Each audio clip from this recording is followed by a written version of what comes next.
তারেক রহমানের কাছে যাব। উনি এই মুহূর্তে আমাদের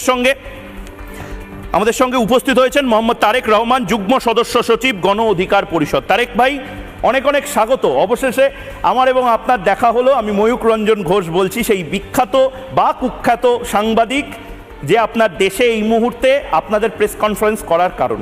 কিন্তু আমি তারেক ভাই একটা কথা আপনাকে প্রশ্ন করতে চাই, আপনাদের কি ভয় লাগছে? আরাকান আর্মির সাথে আপনারা যুদ্ধ করছেন না কেন তারেক ভাই?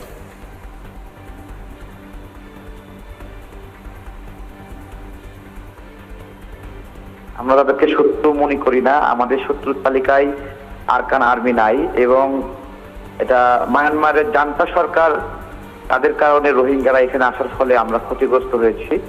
তো আরাকান আর্মি আমাদের শত্রুর তালিকায় নাই, যে কারণে আমরা তাদের সাথে যুদ্ধ করব। এবং মায়ানমার বাংলাদেশের যে একবারই সংঘাত হয়েছিল, সেই সংঘাতে